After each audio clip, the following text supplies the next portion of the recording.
have one next year.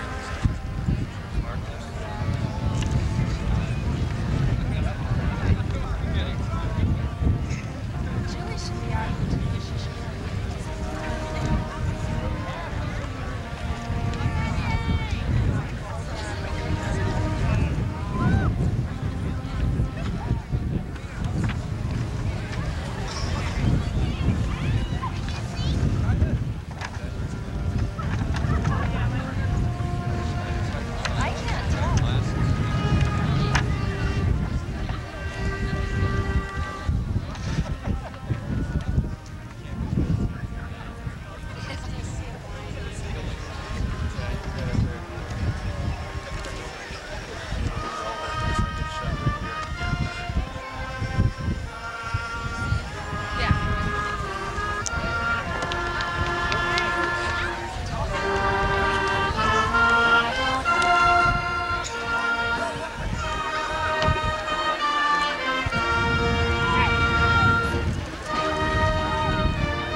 Oops.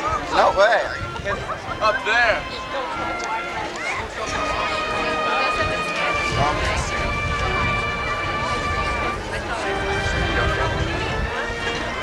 But you don't like the flow?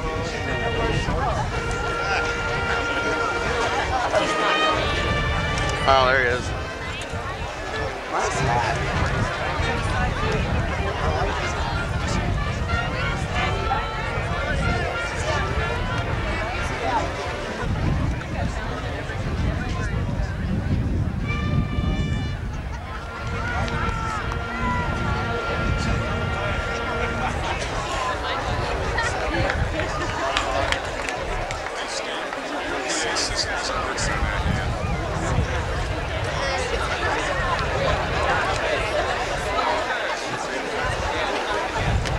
Sorry, I didn't even notice it. That's great.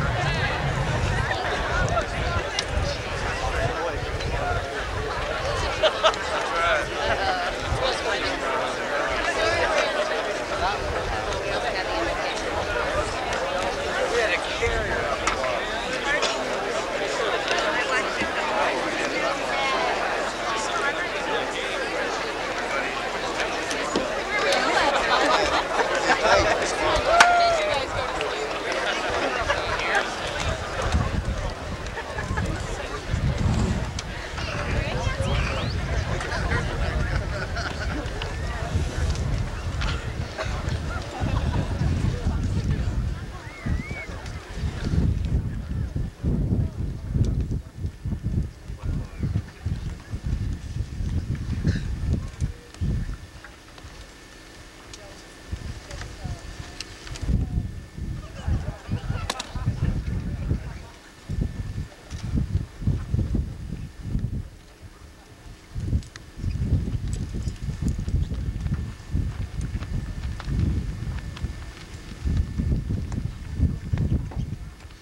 Michael?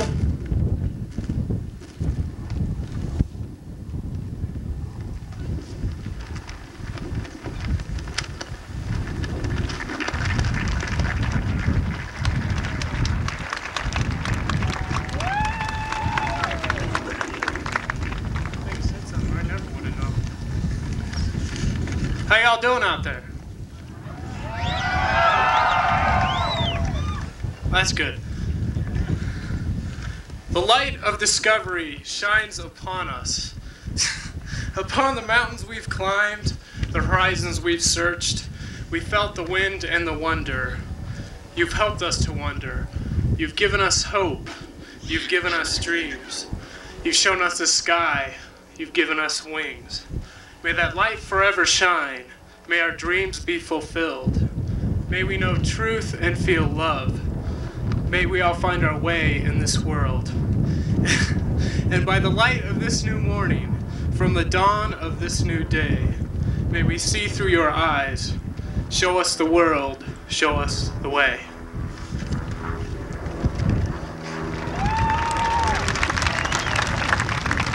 Please be seated.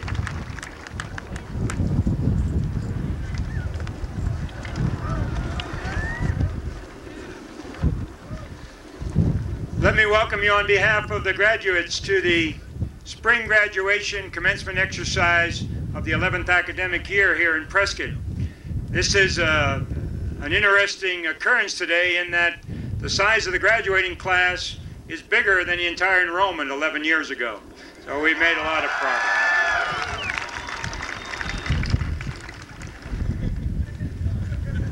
We're blessed with a good day, except for the wind, I think, but we'll do well anyway. There are seats in the front row if someone would like to take them now. They're no longer being reserved. I would ask you during the ceremonies, if you want to take pictures, that's fine. We'd encourage that. But right here in front of the podium, if you wouldn't block the opportunity for the graduates to come up and receive their diplomas, we would very much appreciate it. Certainly they would. It's my distinct honor to introduce our commencement speaker. This gentleman has a record of accomplishment in the aerospace industry that spans over 3 decades.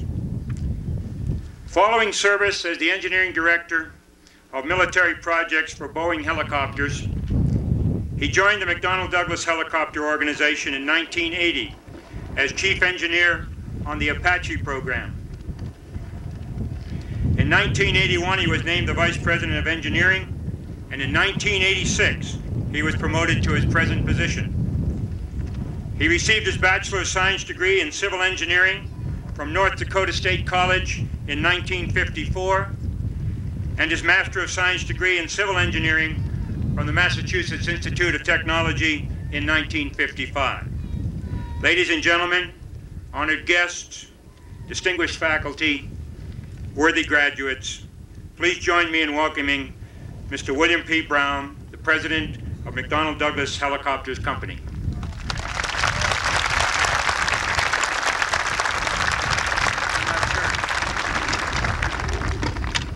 Good morning, Chancellor Daly, graduates, distinguished faculty, parents, and friends. Thank you for the opportunity to be here on one of the most important days of your life. Although I have very limited data on this subject, I am sure that most commencement addresses make 2 main points, so I'll make them now. First, never before in the history of man have your opportunities been so great. And secondly, never before in the history of man have college graduates found such challenges as currently exist. And who am I to quarrel with such profound observations? But getting past that, to these themes I add a third. Your individual destiny, measured by your contribution to the world community and your success as an individual, rests squarely in your own hands. Taking control of your destiny may seem an impossibility. After all, the aerospace and aviation industry is a complicated, continually evolving entity that certainly can be overwhelming at times, whether you are a new member or veteran in this exciting line of work. But someone once said the 10 most important words in the English language are, if it is to be, it is up to me. I ask you today to think about how you will apply these 10 words to your own lives.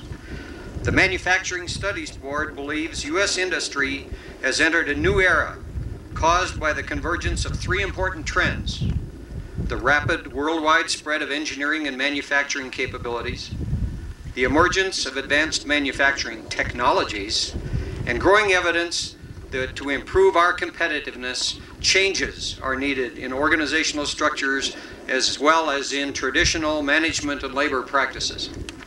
Thus, your entry into aerospace and aviation as pilots, engineers, technologists and managers is timely. Let's consider the implications of these trends.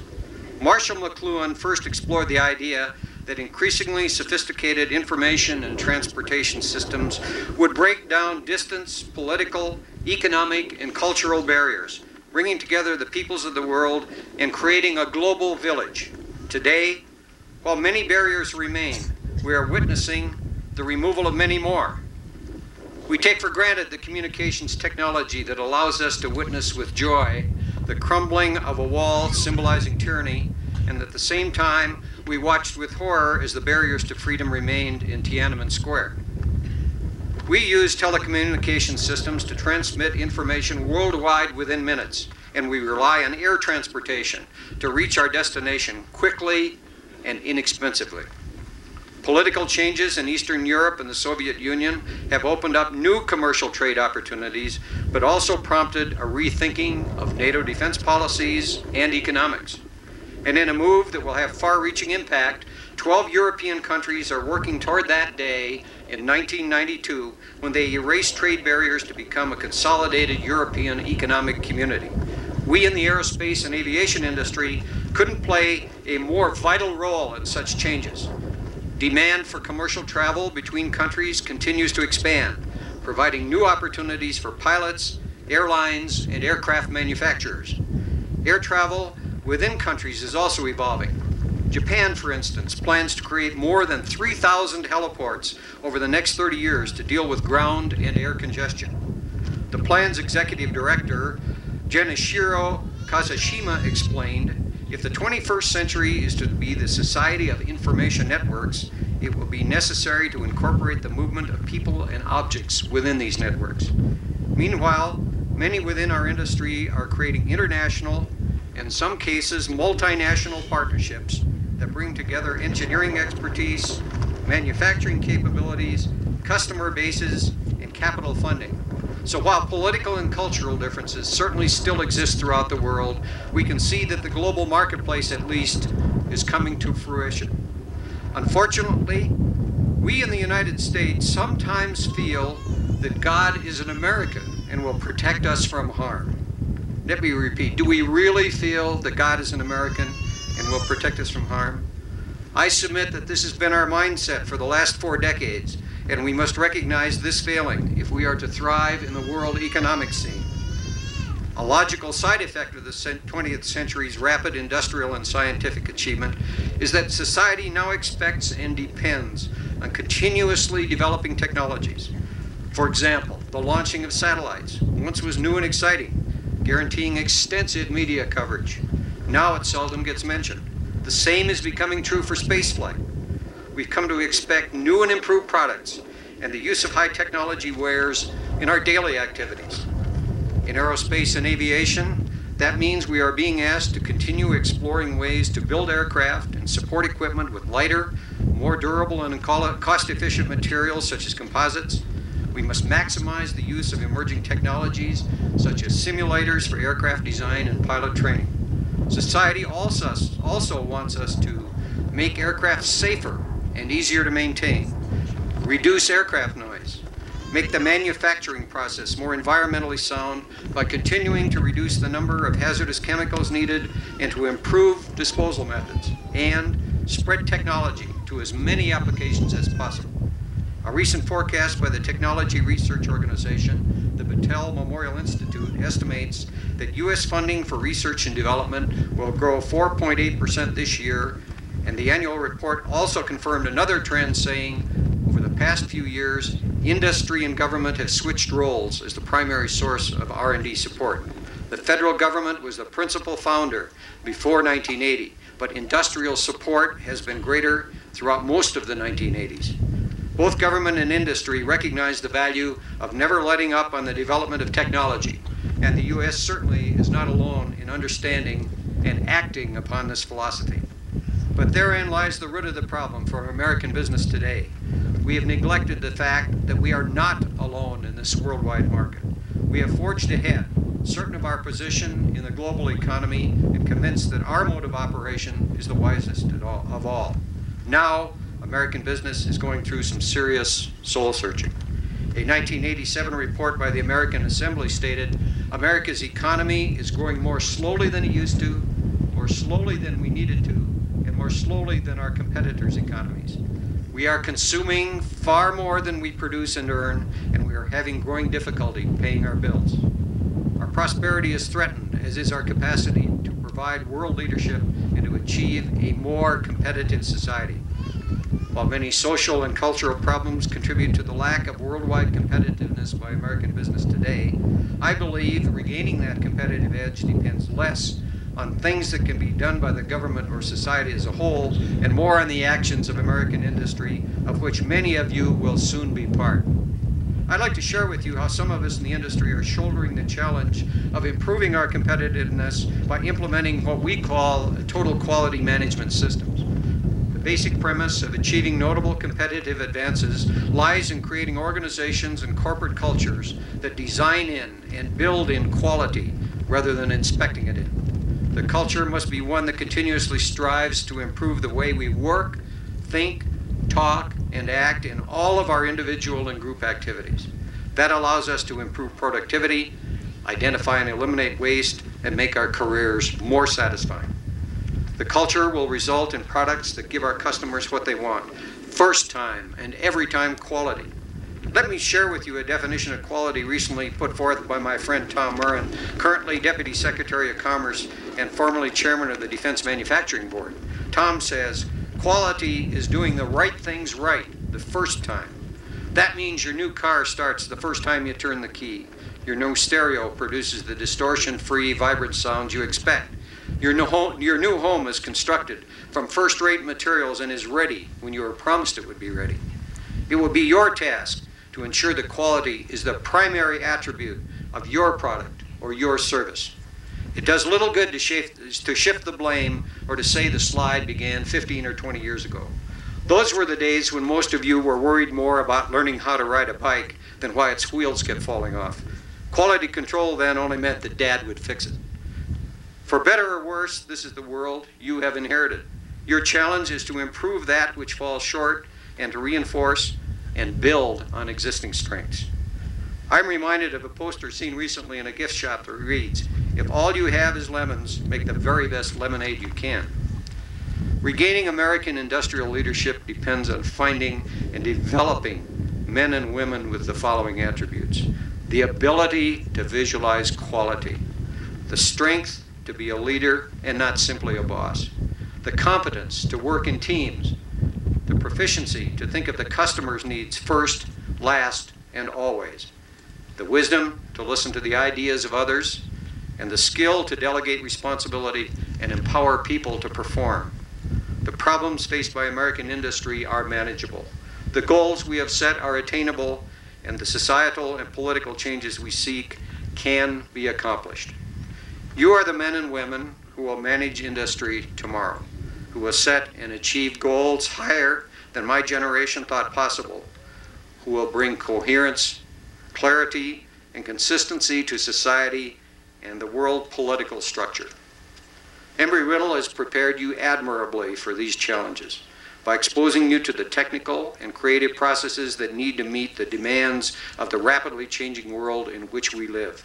We are in a time of dramatic political, economic, and social change worldwide. In contrast to past decades where freedom-loving people sacrificed their lives in revolution and protest for political and economic reform, whole governments now appear to be changing to meet the demands of the time. There are those who have difficulty coping with the sureness of change. One East German construction worker visiting West Berlin shortly after the borders were opened was heard to say, "I've been walking around for 8 hours. Now I'm going home. There's way too much luxury for me." And there are others without vision. One was an elementary school student named Johnny. He was funny and popular, but lacking in intellectual motivation. One day the teacher asked him why he didn't try, and Johnny responded, "What for? There's nothing left to be discovered. Everything has already been invented." The disturbing part is that the rest of his class agreed. What else was needed? There were cars, electricity, radios, and televisions. What else could there possibly be? You may know someone like Johnny. If you do, learn from him. Learn that the only limits are those you set on yourself. Learn to look at the world and wonder how you can make a difference. Learn also the value of extra effort. Some of you may remember a young woman named Bonnie Blair from Champlain, Illinois. In the last Winter Olympics, Bonnie won the gold medal in the 500-meter women's speed skating with a time of 39.10 seconds, and that was a world record. But have you heard of Leslie Bader? She was the second fastest American in the race. She finished 23rd with a time of 41.57 seconds, not even 2.5 seconds behind Bonnie, but so far out of the race that television commentators wondered aloud about American athletic competitiveness. The effort to overcome a 2.5 second lead was the difference in winning and losing badly. Many think American industry is 2.5 seconds behind and slowing. I am not among them. With men and women of your talent and enthusiasm ready to enter the race, I believe we are just now getting our second wind. The words of Franklin Roosevelt seem appropriate here. It is not the critic who counts, not the man who points out how the strong man stumbled or where the doer of deeds could have done better. The credit belongs to the man who is actually in the arena, whose face is marred by dust and sweat and blood, who strives valiantly, who errs and comes short again and again, who knows the great enthusiasms, the great devotions, and spends himself in a worthy cause, who at best knows in the end the triumph of high achievement, and who at worst, if he fails, at least fails while daring greatly, so that his place shall never be with those cold and timid souls who knew neither victory nor defeat. I urge you to be creative, take risks, dare greatly, as President Roosevelt said. Devise your own answers, take ownership of your work, be accountable for your mistakes, but learn from them, and press forward. Seek knowledge from any credible source. You leave here today well prepared for your new roles, having been exposed to the latest technology, the finest equipment, and the most current data available. But unless you strive for continuous personal improvement, you will be the best only until the next class graduates. I am convinced we can muster the necessary tough-minded optimism and staying power to return American industry to leadership within the global marketplace. 2.5 seconds is not a lot to make up, and today is a good starting point. Thank you very much.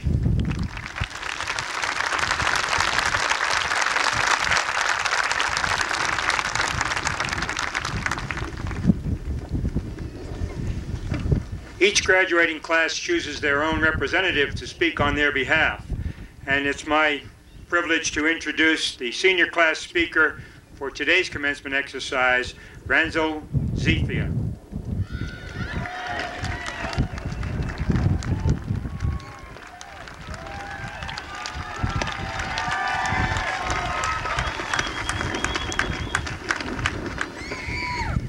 That's Ziflin. Good morning.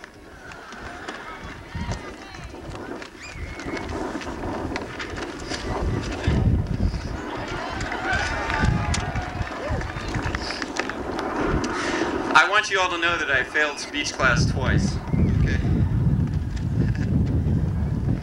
I want you to cooperate with me here a second, because my paper isn't in the fact that I want you to picture what it was like when you first got here, coming to campus, and if you haven't seen it before. Because that's what I did. I just came here with my folks. I don't know where they are. It doesn't seem long ago that Mom, Dad, and I drove up the back road here to the school, or what we thought was a school, because we didn't see much. I mean, we didn't see any green grass.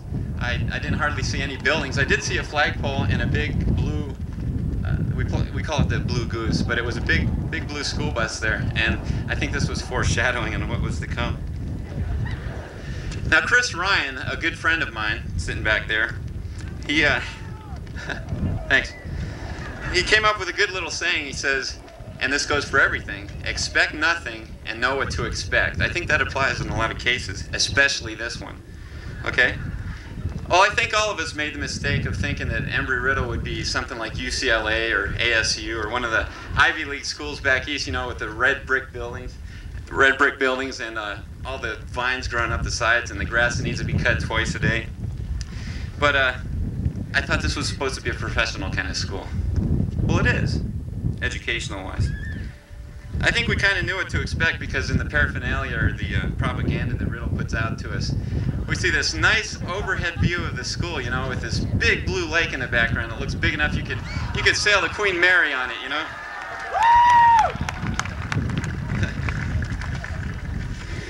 Well, when I got here, like I said, I didn't see many buildings at all, which led me to believe that we were lost. I mean, it is possible that we were lost because in driving out from Pennsylvania, we just came real fast. And I think my dad was tired and I was tired and my mom had been crying in the back seat since Flagstaff. Well, when we first got here, I did know we were here, and the reason why I know this is because when Mom got out of the car, she almost got run over by one of those Tom Cruise wannabes, you know? The summer of '86, as most of us can remember, was when the movie Top Gun came out. And of course, as future pilots, all of us had to have one of those, you know, bent over crotch rockets that are really uncomfortable, you know, with the leather jacket with all kinds of patches of fighter planes that nobody has ever flown before, you know. And how could we forget the short military haircut that was in, and might still be in, and the Ray-Ban sunglasses.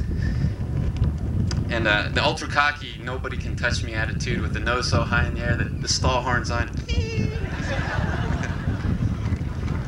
I guess I was one of them, huh? Sorry.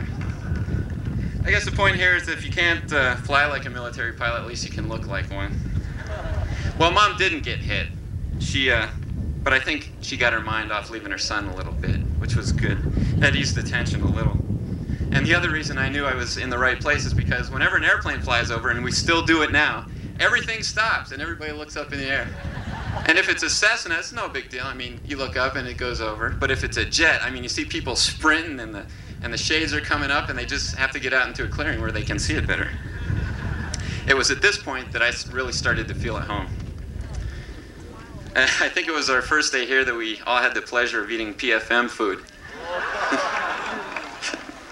PFM, of course, stands for Professional Food Management. But by the beginning of our sophomore year, we had creatively come up with names like Professional Food Manglers and advanced forms like Pretty Freakin' Marginal. You know? The names only got worse as time went on, and so did the food. Some of us got so good, in fact, at predicting what was going to be on the menu for that night that most of us planned to eat somewhere else. And some of us still do it now. Some of us even got sick, right, Pat? Okay. It wasn't long after this first day of shock that the parents finally did get out of they finally left. And they left us alone in the desert with a bunch of people that we didn't know, or in some cases cared much less to know. We weren't conscious of it at the time, I think, but I mean, this day was a start of friendships that would become stronger than that of our high school buddies, and in a very few cases, relationships that might result in marriage. And it has happened for some of us. Well, not some of us, but some of you. Okay, eventually we got into the groove with school. The engineers started complaining about their tests, and the air science guys just got bigger egos. Until, of course, we met up with face check pilots like Wayne Cook and Rick Poe. By the way, I forgot my motivational mouse up here. Okay. Of course, Mr. Cook was the psychological threat, and Rick Poe was the physical threat. I'm sure many of you have your own stories on face check pilots with these guys, among others. The air science versus engineering conflict can be likened to that of the high school band and the high school football team. I think the engineers must understand, though, that if it wasn't for us air science guys, you guys wouldn't be here.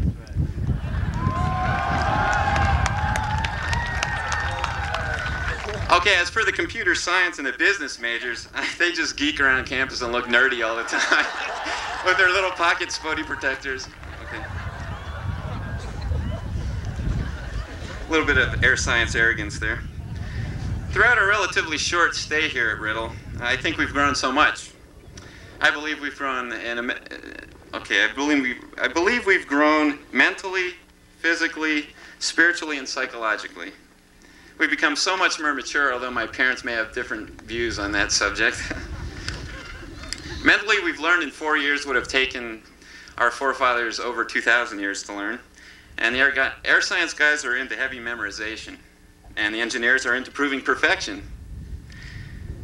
The only difference here is that air science can memorize stuff and that the engineers never get to prove perfection, I think. Thank you. I'm not aware of quite what the other degrees are doing. I mean, are there any other degrees at this school?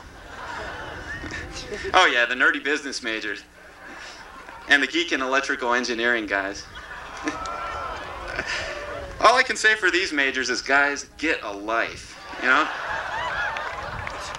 Off the record, though, I have a great amount of respect for the engineers. I lived with a couple of them, and they're doing homework all the time. I mean, all the time. They're always doing homework. And the computer science guys, you got to have respect for them, for their patience, and they have a lot of it. The key word in that sentence being patience. Okay, I can't understand why anyone would want to be a business major. All that business lingo and numbers just kind of bum me out. Okay, back to our growth. We've also grown physically. Many of us have participated in the sports and the intramural programs here available at school, which, since we have gotten here, have grown very much, thanks to Larry Steffen and Dan Dimes, among others. Yeah. We've kept our bodies healthy, and if nothing else, the intramural programs have kept us off the streets.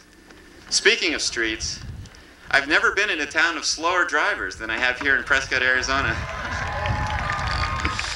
I mean, if you gotta go somewhere, you better leave real early. I mean, because chances are there's going to be one person in front of you that's driving at least 10 miles per hour under the speed limit. So we have mentally, physically, and spiritually, I think. Some of our experiences, whether they be close calls in flight or performance-wise in class or personal or physical problems, they really have developed newfound faith in some of us, and I think that's important as well in our growth. Psychologically, all of us can remember meeting our first roommates, and I think that the point here is that we all had to deal with people, and for me that was kind of cool, but for some of us that was really bad. Also, during our stay here, we've seen the school grow dramatically. I'm proud to say that we now have green grass on the campus. Yeah, it's not like the grass back in Maryland or Pennsylvania, but it is green grass. We built a real-life campus bookstore, you can see back there. That's the closest thing we have to a real school, I think, but I mean, it looks really good with the characteristic high prices that you'd find at a real school. We've expanded the cafeteria. We put a marquee in front of the school there in the dorm entrance, built a couple parking lots over here. And how about the flight line? Remember when we first got here? We only had a handful of planes. I think we had one Seminole, 42 Charlie. Now we have like 12 Seminoles and 3 182s and a whole bunch more Cessnas. And I think the biggest part is that we've changed the scheduling program. You guys remember the whiteout on the schedule? I mean, somebody could schedule a plane, but if you're there with the whiteout, you just paint over it, and you have a plane on the spot, and away you go. I think the biggest improvement here at school is the guy-to-girl ratio that was 9-to-1, meaning 9 guys for every 1 girl. I think it's gone down to 6-to-1 now, so I think the admissions department deserves a big hand for us guys who really like women. I can remember calling home and talking to my mom about the dating blues. It was at this point that she instructed me to take a cold shower and to keep my mind on my homework. But I quickly counterattacked with the fact that there's nothing to do in Prescott if you're a college kid. Although this is somewhat true, I think our views have changed a little bit since then. I mean, we're in driving distance of Phoenix, Sedona, Las Vegas, and Lake Havasu, and Mexico, of course, where a lot of us go. So I think if you didn't have a good time here, it was your own fault, somehow. I believe our senior class has one of the brightest futures ahead of us as well, just as Mr. Brown has stated. The aviation industry is going to need pilots, engineers, and management personnel like never before in the industry's history. And right now we're sitting in a good position. With the power through knowledge that we've gained here at Riddle, I think we're very desirable to the world of aviation. Just ask any commercial airline pilot. But more than just thinking about the material gains that we can get in 10 or 20 years, with the passing of Earth Day, I think we need to be conscious of what will happen on our planet in the next 10 or 20 years. I mean, we pour concrete everywhere, and we pollute the sky, we pollute the water, we pollute even our dirt. I mean, if we want to have some place to live in the future, we need to think about changing some of our ways, I guess, if that's possible. Now I'd like to thank a bunch of people, and I won't get everybody I know, but first of all, I'd like to thank God for watching us and seeing us through one of the most exciting and trying experiences in our lives. I would also like to thank the parents. Like most of us, it's not just me that's graduating, it's my dad and my mom and my grandparents as well as for all of you. If it wasn't for their infinite support and their love and their guidance and of course their financial subsidies, I wouldn't have the pleasure of speaking to you today. So to all the parents and everyone who had a hand in helping us here, I'd like to give them a big round of applause. We love you. I'd like to thank the teachers who have given of themselves so that we might learn to be a part of one of the most exciting and ultimately fulfilling careers ever known to man. Particularly, I'd like to thank Debbie Kent, Director of Student Activities here at the school, for all the good times and the opportunities that she's given to many of us. All of us, really. She really does care. Thanks, Debbie, wherever you are. Mary Johnson, Dean of Students here, stands out in my mind. Yeah. She seems to be the ultimate mother figure here at school. I mean, she'll talk to anyone about anything.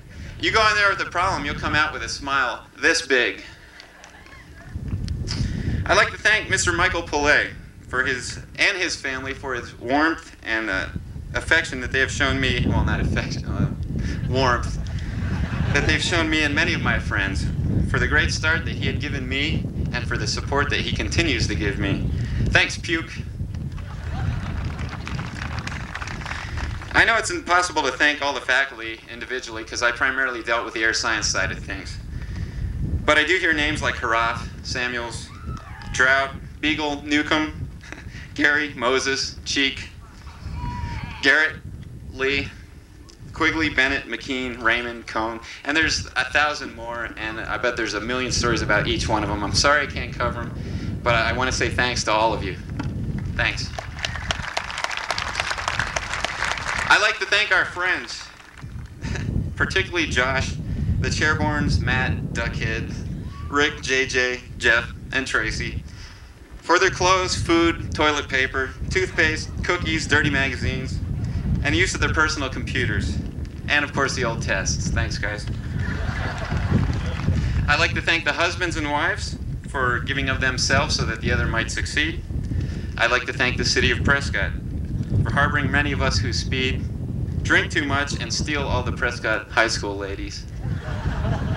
Speaking of girls, I'd like to thank them for the hard times many of us little guys have put them through.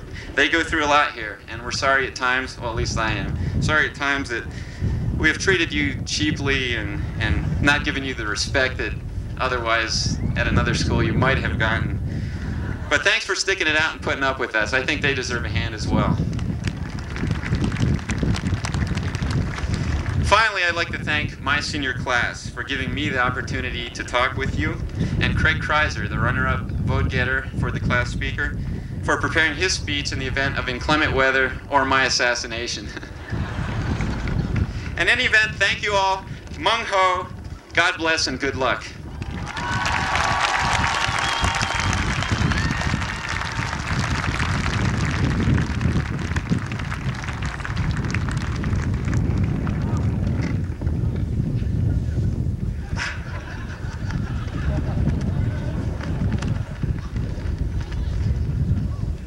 This time it's a distinct privilege to be able to call 8 graduates forward, who I will be able to call cadets for the last time. They are coming forward to be commissioned as second lieutenants in the United States Air Force. They are from the Aeronautical Science Department, Jonathan Lerner. For Aeronautical Studies, we have Lonnie Hutchison and Ron Shields.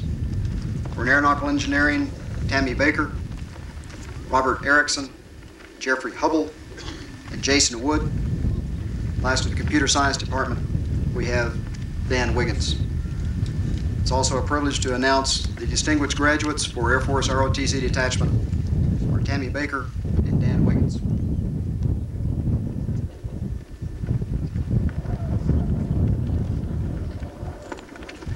If you all please come to attention, raise your right hand and repeat after me. I state your full name. Having been appointed a second lieutenant in the United States Air Force, do solemnly swear to support and defend the Constitution of the United States against all enemies, foreign and domestic. I take this obligation freely, without mental reservation or purpose of evasion, and that I will well and faithfully discharge the duties of the office upon which I am about to enter. So help me God. Congratulations.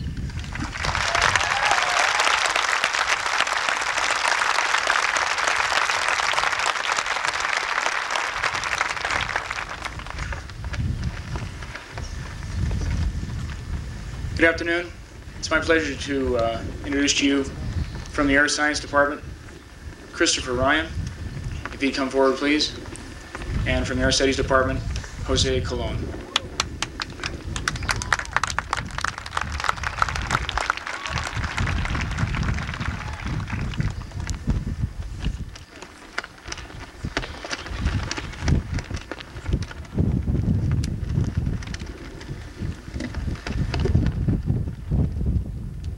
Raise your right hand. I state your name. I, Mr. Do solemnly swear that I will support and defend the Constitution of the United States swear that I will support and defend the Constitution of the United States against all enemies, foreign and domestic, against all enemies, foreign and domestic, that I will bear true faith and allegiance to the same, that I will bear true faith and allegiance to the same, that I take this obligation freely, that I take this obligation freely, without any mental reservation or purpose of evasion, without any mental reservation or purpose of evasion, and that I will well and faithfully discharge the duties and that I will well and faithfully discharge the duties of the office upon which I am about to enter. of the office upon which I am about to enter. So help me God. Congratulations, Lieutenant.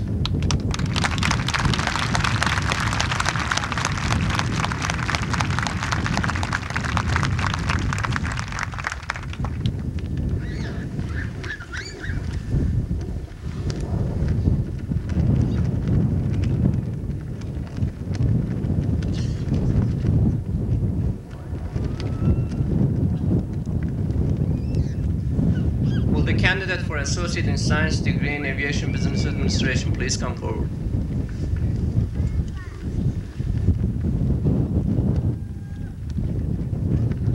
Allison Louise McCauley.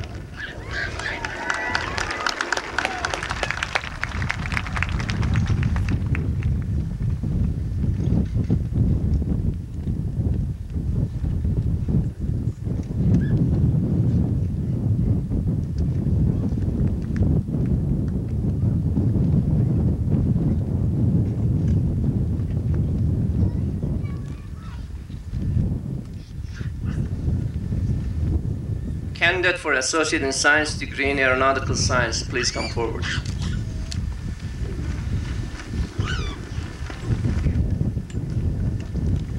Second Lieutenant Jonathan David Lerner.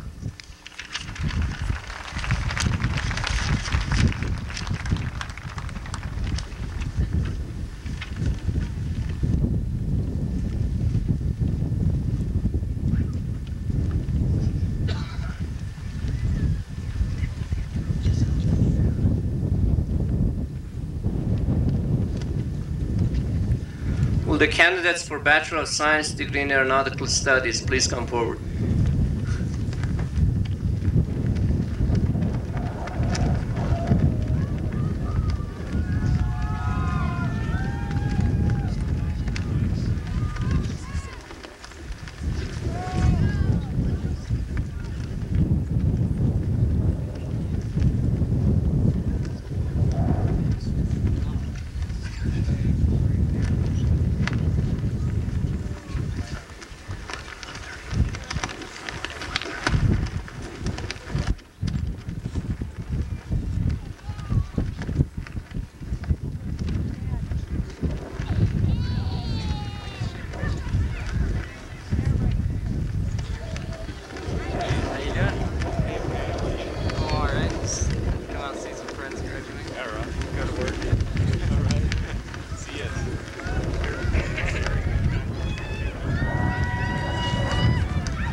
Charla Beth Albert.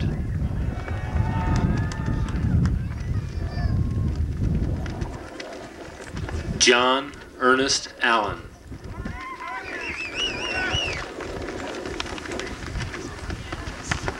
David Mark Berry. Sean Robert Bathrick.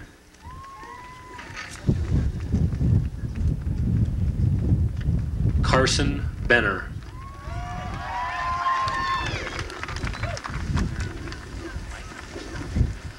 Joel Dion Burgess.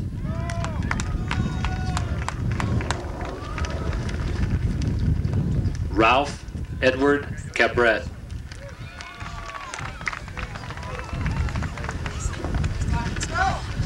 Kathleen Mary Carroll. Patrick George Carvalho. Casey Lee Cole.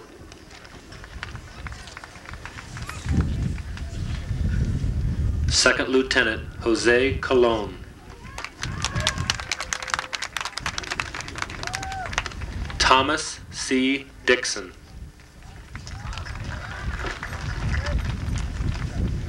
John Joseph Detail. Carl Andrew Forsty. Jonathan George Guidus.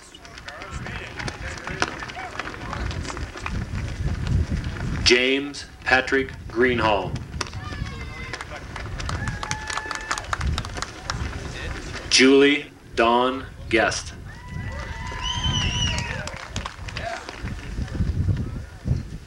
Scott Eric Hager.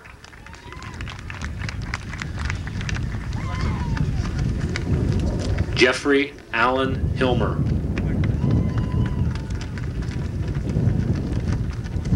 Lonnie L. Hutchison.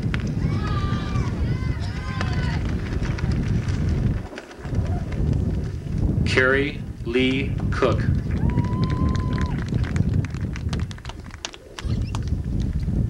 Kenneth Gary Mahaffey.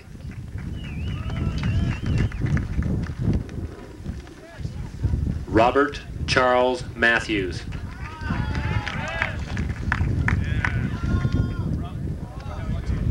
Joseph David Monaco. Joseph Allen Minchow. Donald Brent Orr. Lorraine Padilla.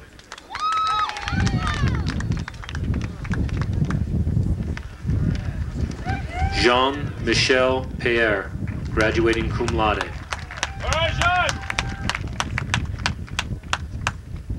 Also receiving an associate degree in air science, Robert J. Papp.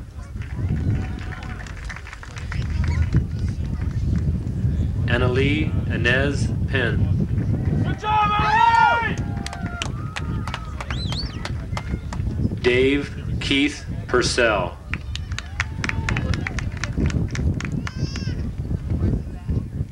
Jeffrey Robert Radke. All right, jump! Ann B. Richard.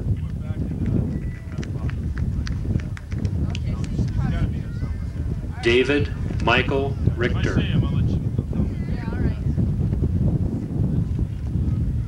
Michael Allen Rousseau.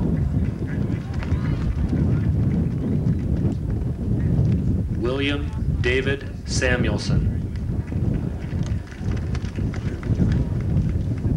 Sean Allen Schaefer. Good job, Sean! John Edward Sedlock. Second Lieutenant Ronald Michael Shields. Stephen James Scotchtaple. Hugh Russell Snyder. Kimberly Ann Strong.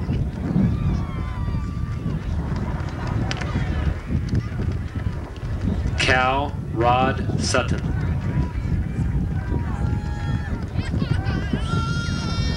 Christopher Harry Taylor.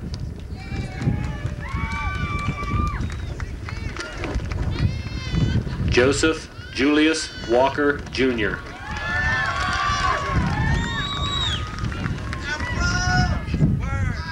Leslie Ann Watkins.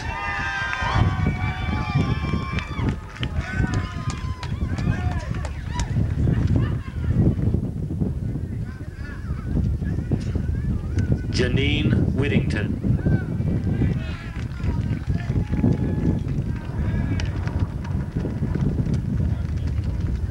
Scott Allen Wiegand.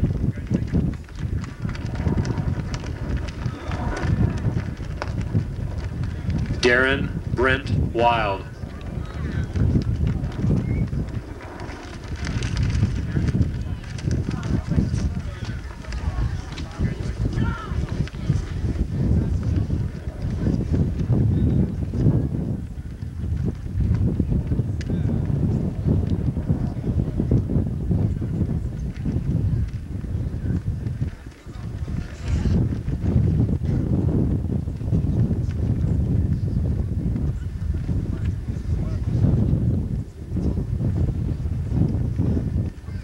The candidates for Bachelor of Science degree in Aeronautical Engineering, please come forward.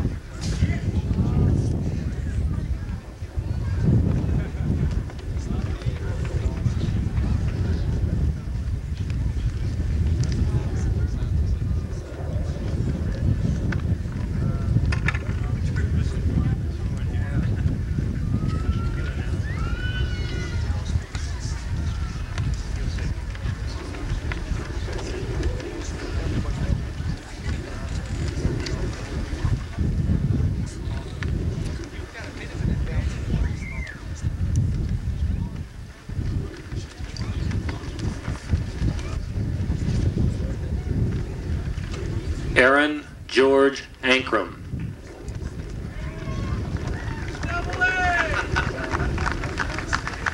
Graduating magna cum laude, Second Lieutenant Tammy Lynn Baker.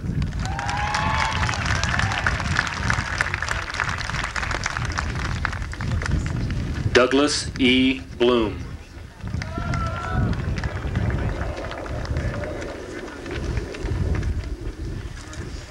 Joseph Glenn Court.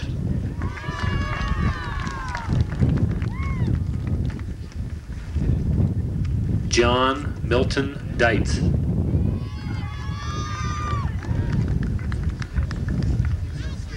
Graduating cum laude, Thomas J. Dillon.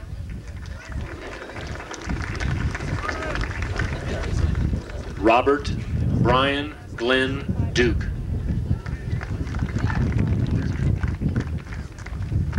Second Lieutenant Robert Winston Erickson.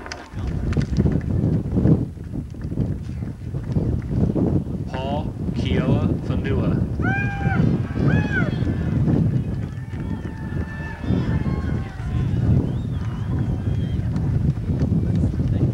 Dustin G. Ham.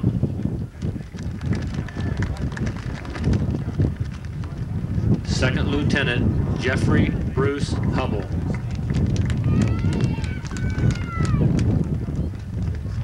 Brian Arthur Ingram.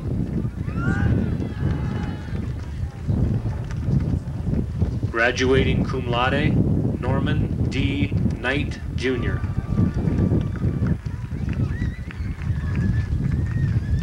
Theodore Paul Kolstad.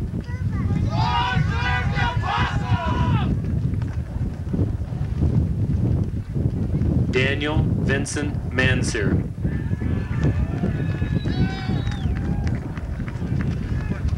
Nancy Susan Moen. Daniel James Mulholland. John Adam Orzakowski.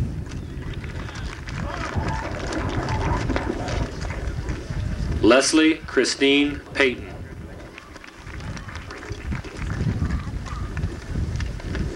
Paul Robert Rothman. Alan Lewis Shepard.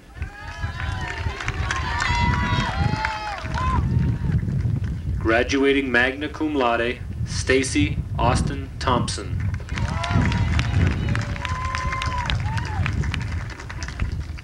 Second Lieutenant Jason Lee Wood.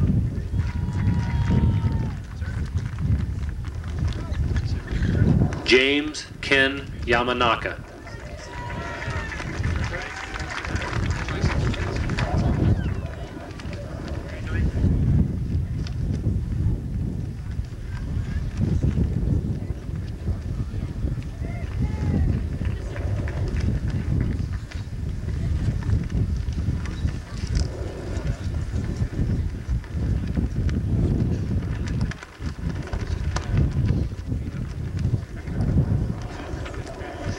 Will the candidates for Bachelor of Science degree in Professional Aeronautics please come forward?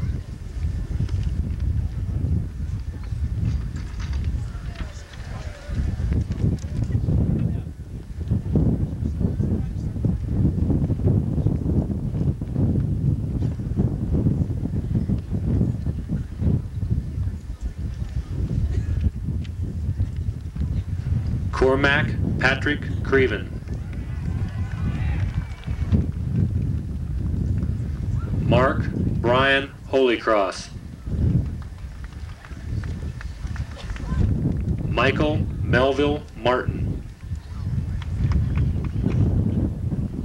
United States Navy Lieutenant Richard Corwin Nichols. Michael Herrera Segura. Graduating magna cum laude, Timothy Lauren Wilson.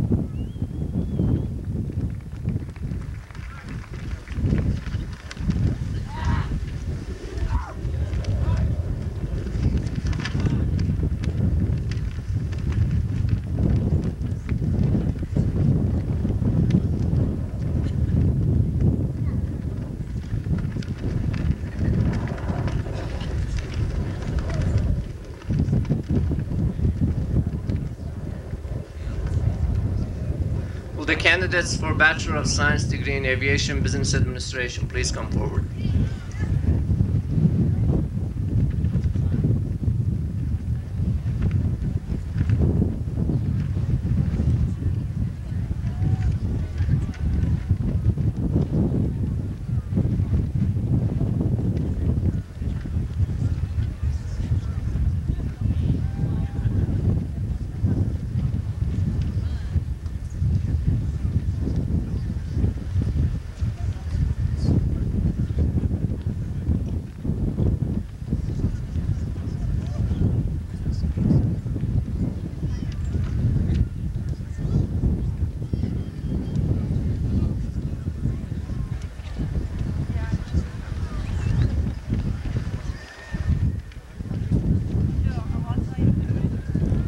Hassan Mohammed Ali.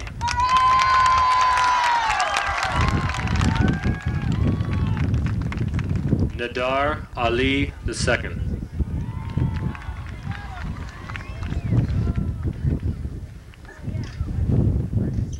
Christopher David Anderson.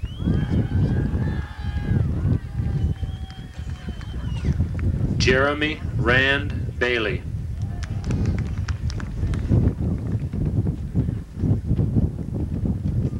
Debbie Jo Capalucci.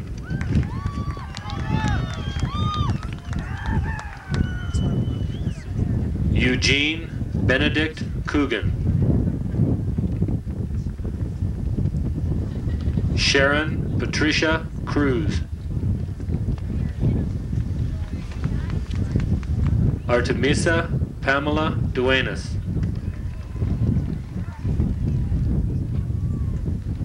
Cherie Jean Everett.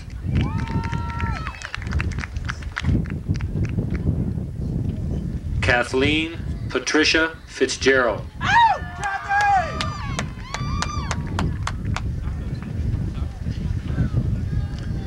Peter Kadara Voldomisi.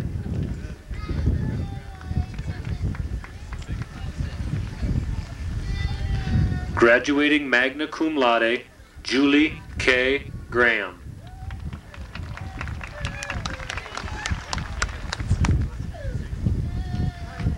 David M. Gustafson.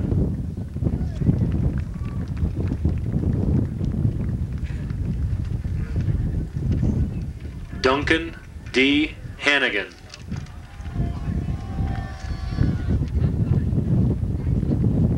Mark Graham Helders.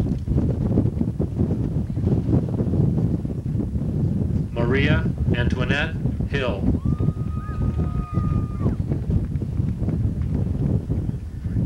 Sharon Marie Hunt.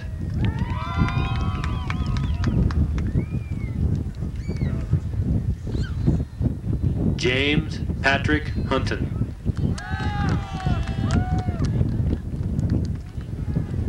Keith Michael Jackman.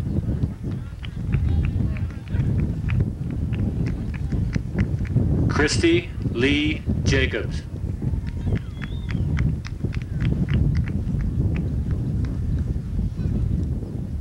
Tracy Lynn Jameson.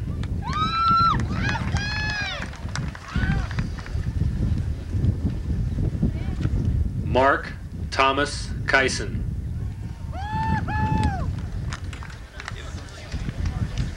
Craig R. Kreiser.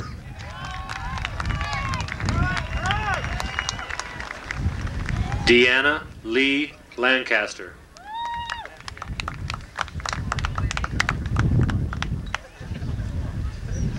Georgine Margaret Leonardos.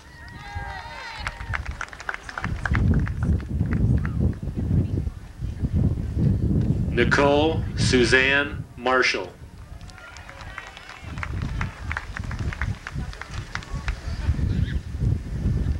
Peter T. McLean.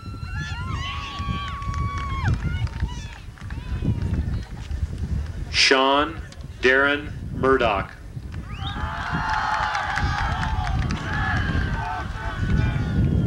Graduating magna cum laude, Brian Dale Olson.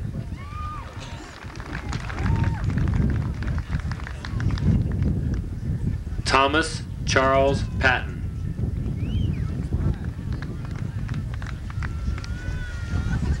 Tina Marie Stores.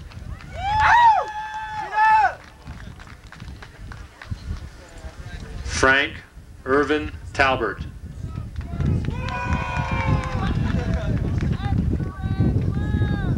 Sherry Lee Whitney.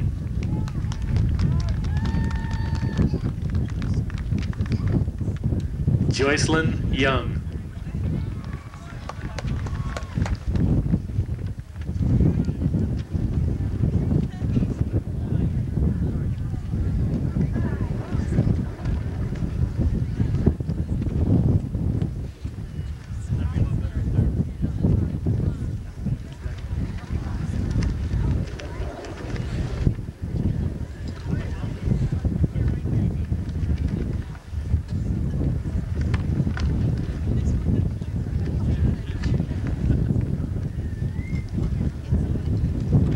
The candidates for Bachelor of Science degree in Aviation Technology, please come forward.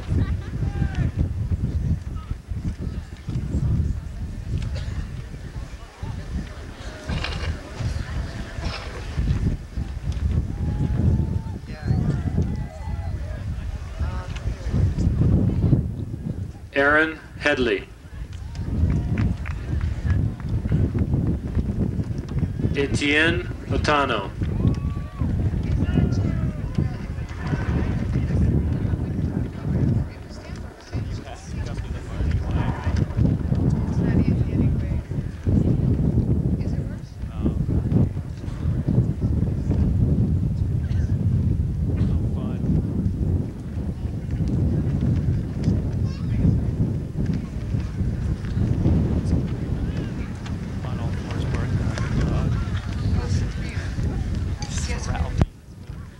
Will the candidate for Bachelor of Science degree in Aviation Maintenance Management please come forward?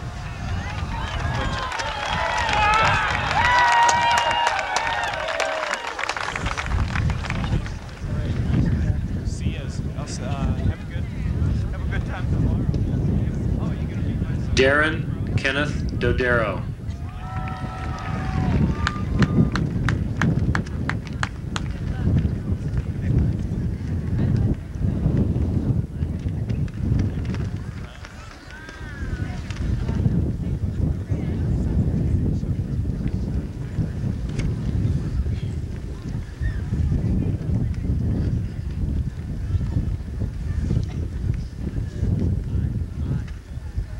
Will the candidates for Bachelor of Science degree in Computer Science with Aviation Application please come forward?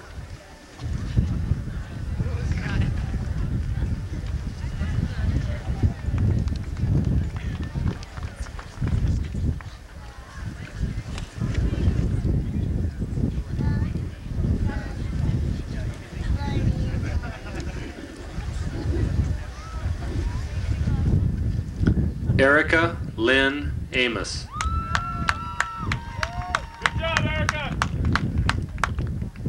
Michael David Gardner.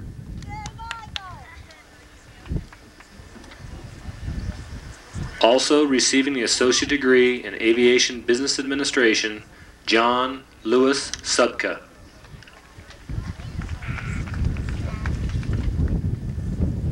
Second Lieutenant Daniel Joe Wiggins.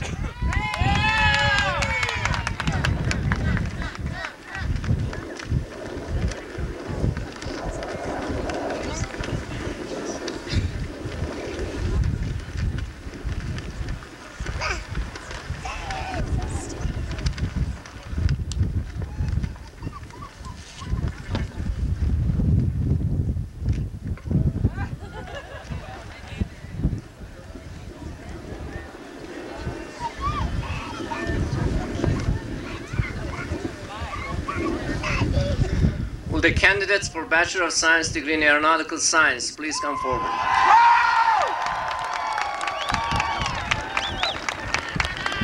Yeah!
David S. Aller.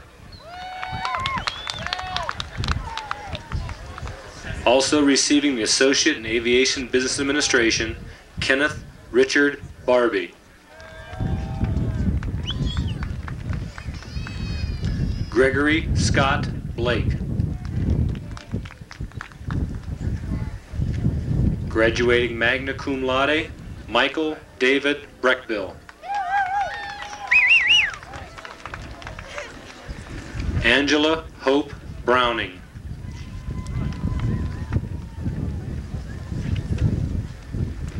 James Paul Berger.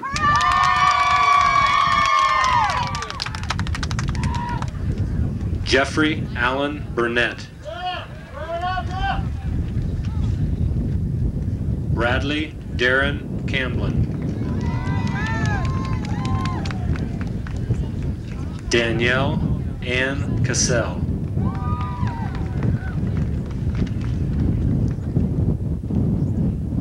Brett Curtis Clark.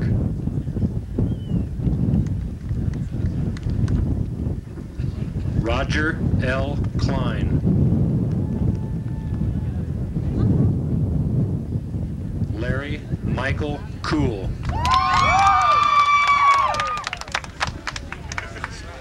Brent P. D'Arcy. Graduating cum laude, Mark Christopher Diaz. Graduating magna cum laude, Patrick Walker Doyle. Michael Frank Indine. He's got it in his hand. It's there.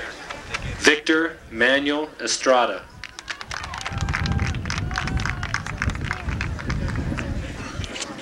John Dennis Foley.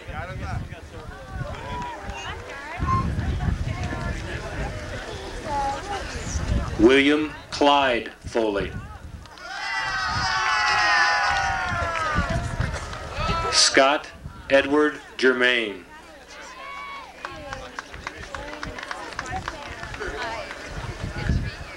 Kenneth Spike Gladish.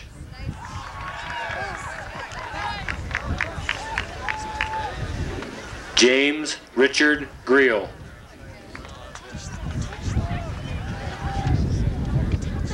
Graduating summa cum laude, John Patrick Grebe. Oscar A. Gustafson.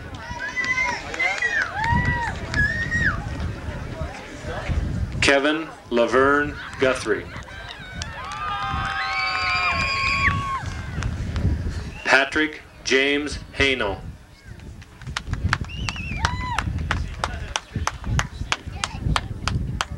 Don E. Hamilton. James R. Hamilton. Amy Lynn Henry. Ronald William Hester. Charlie Harold Dorr Holmes III. Timothy Michael Horrigan. Also receiving the Associate in Aviation Business Administration, Todd Charles Hutchison. Sean Arthur Kendall. James Ross Knapp. Graduating magna cum laude, Mark Joseph Kramer. Graduating cum laude, Paul Gerard Kramer. Damon Allen LeConte. Stephen John Lapriori. Kevin David Leach. Shane Robert Lehman. David E. Lynch.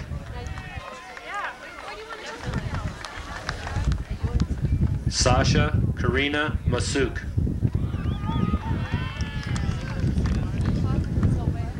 Kenneth Glenn Martin. Troy Lee Martin, graduating cum laude. James Stratton Martinez.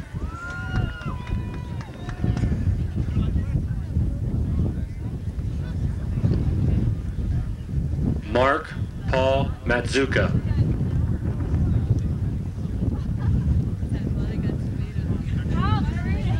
Peter Christopher Matham. Scott Linder McAleer. P. Dolan McDonald. Daryl Ibrahim Mojihi. David Brian Moxham.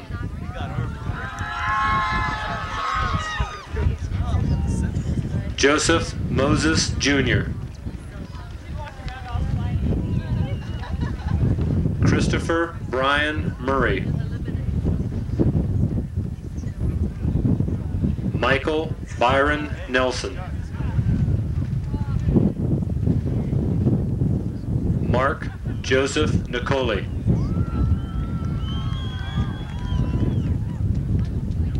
Melissa Ann Noel. Chihiro Oguma.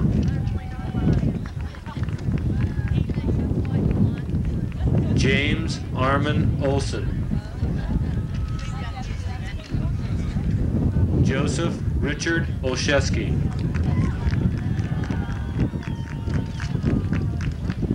Mark Robert Othau.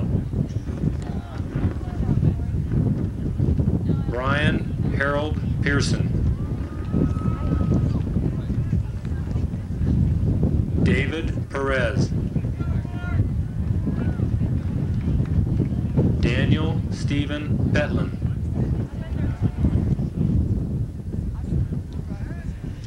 Walter Templeton Pimentel. James Lawrence Privy Jr. Stacy Allen Rakes. Cameron Allen Renter. William Gordon Richards III. John Sheridan Riffle.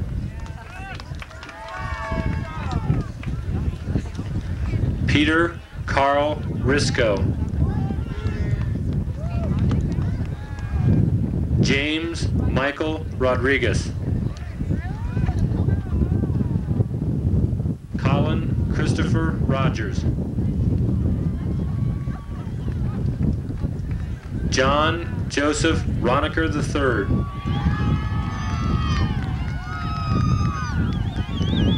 Second Lieutenant Christopher David Ryan. Toby Sankovic.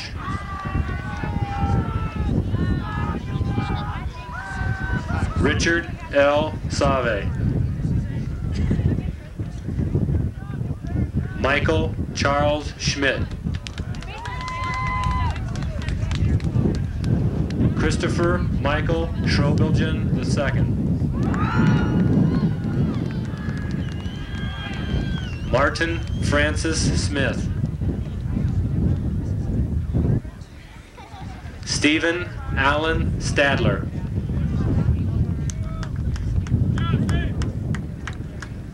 Anton Alexander Stiskel.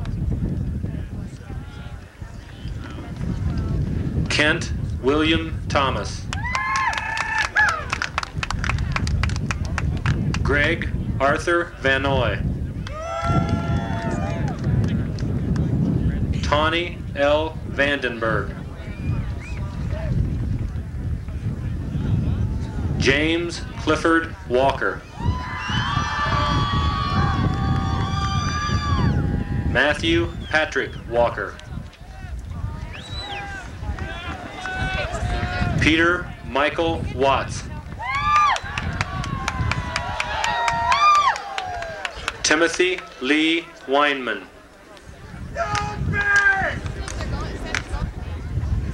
Also receiving Associate in Aviation Business Administration, Nathaniel Munson Whiteman.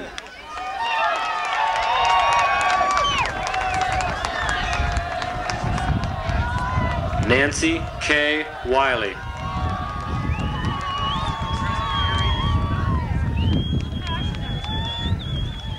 Graduating magna cum laude, Nancy Jane Woods.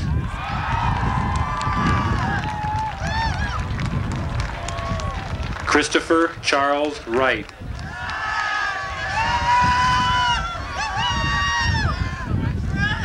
Randall Reese Ziefla.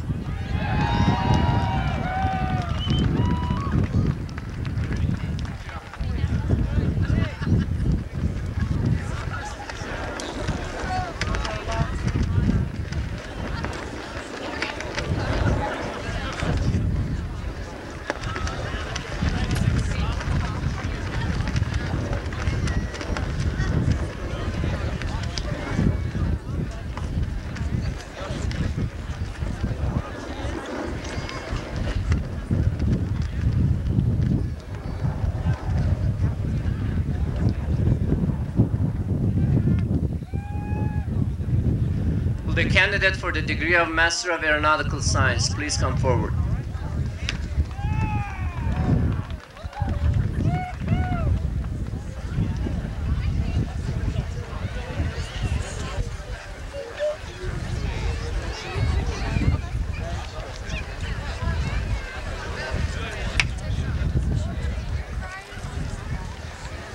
Also receiving a Master of Aviation Management, Lisa Jean Dialto.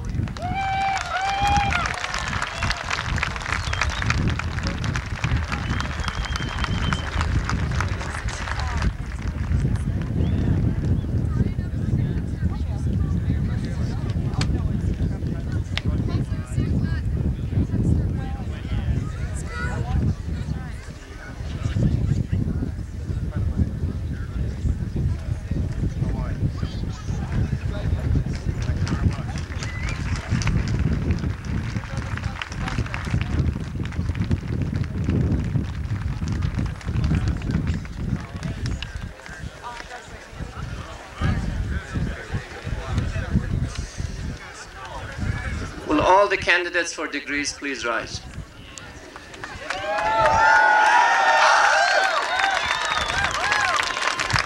Mr. Sigavus, upon the recommendation of the faculty of the university, it is my honor to present to you the candidates for graduation. Thank you, Dr. Seduta. It is indeed a pleasure to be here again today on such a calm afternoon.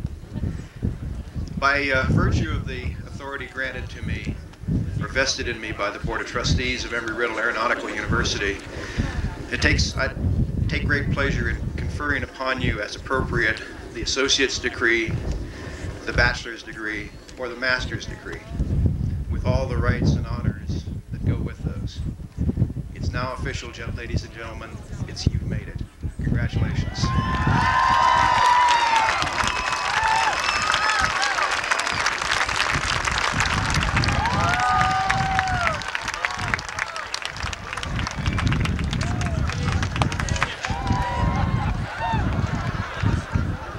Well, be seated, please. Just a few more things to do here. There are a number of outstanding awards granted by departments, and those individuals are rewarded in private ceremonies, but I would like to mention them now and ask them to stand up as I do. In the Aeronautical Engineering Department, the Outstanding Senior Award goes to Tammy Lynn Baker, and there was a tie, Stacy Austin Thompson.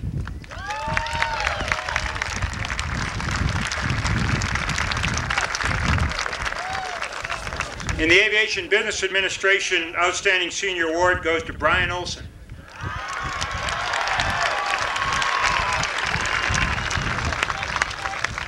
And in that department, Sharon Cruz is the winner of the Wall Street Journal Award. And a little salute from the Flight Department.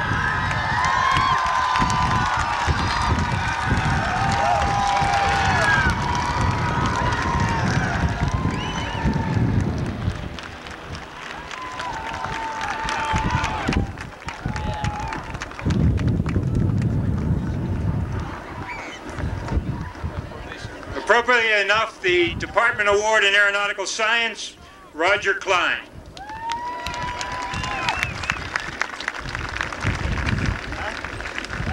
And in Humanities and Social Sciences, the Outstanding Senior Award goes to Tammy Lynn Baker.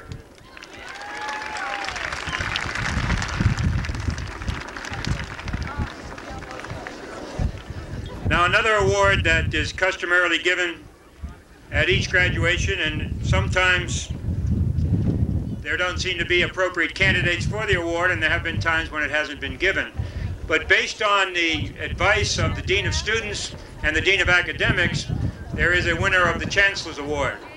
And customarily, I don't know who that winner is until I reach down and pick up this plaque. So if you'll bear with me a minute.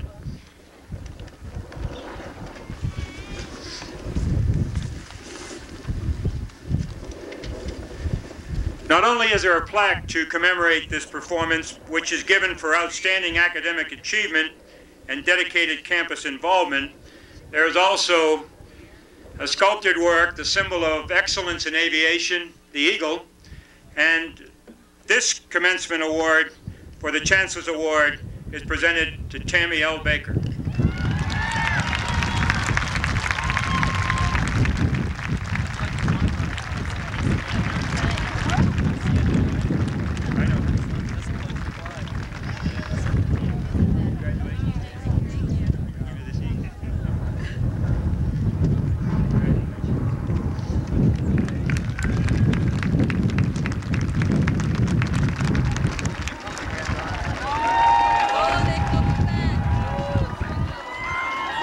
One final tribute to the graduating class overhead and behind you.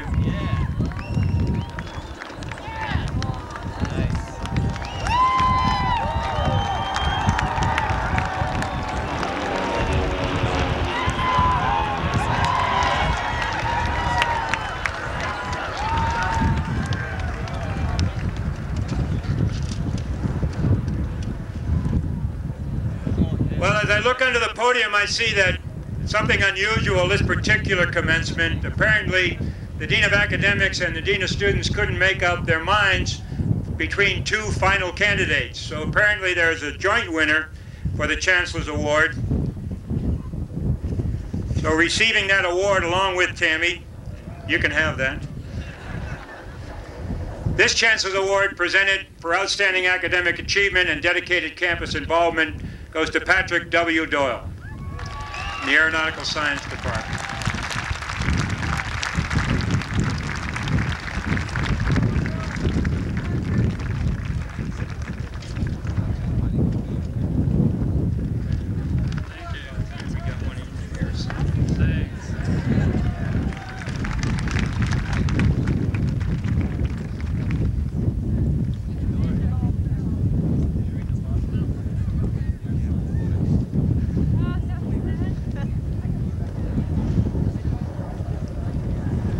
Now it's my pleasure to make a very special presentation.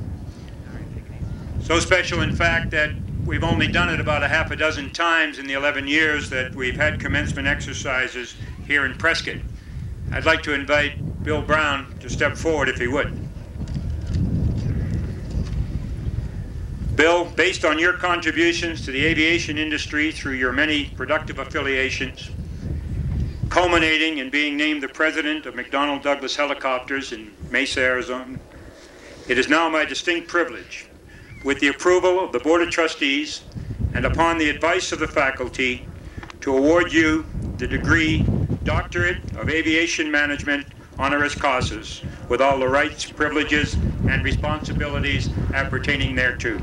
Congratulations.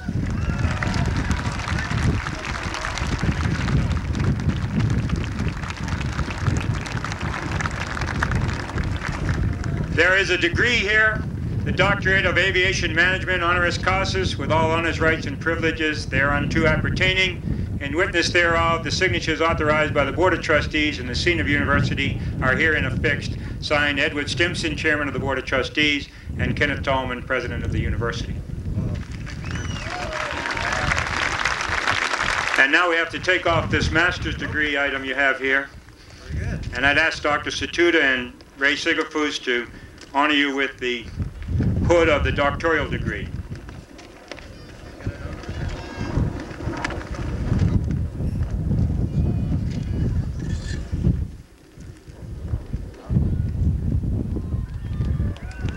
That's pretty, isn't it?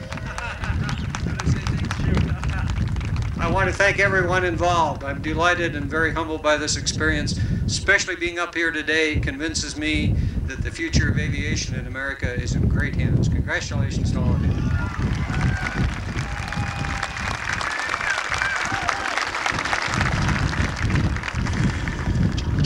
Well, finally, a few thanks. I really want to thank all of you who traveled so far from across the nation and other countries to come here and be with the graduates to make this such a meaningful experience for them. Thank you.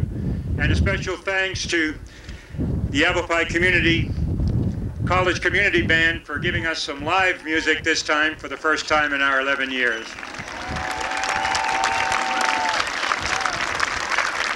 And then finally, because we all know it, and everyone in their speeches have alluded to it today, the faculty is such a key part of this whole experience. I'd like to ask them to stand, and we could all give them a round of approval.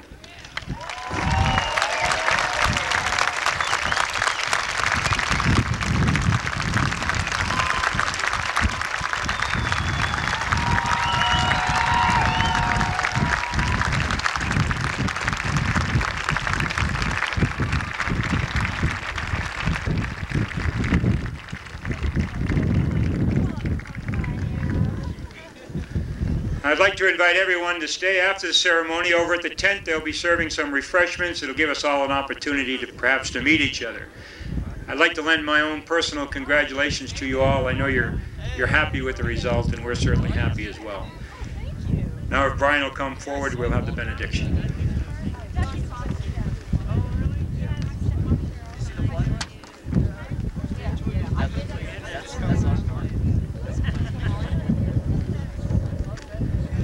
Please join me in the benediction. Our Father, we humbly bow our heads now at the close of our formal education. We thank you for the blessings of health and integrity which were necessary to attain our graduation. We pray for guidance to meet the obstacles that come before us. Father, let us work every day as if it were the first, yet tenderly treat the lives we touch as if they will all end at midnight. We ask that we may know the meaning of peace as we journey quietly on our pathway to forever.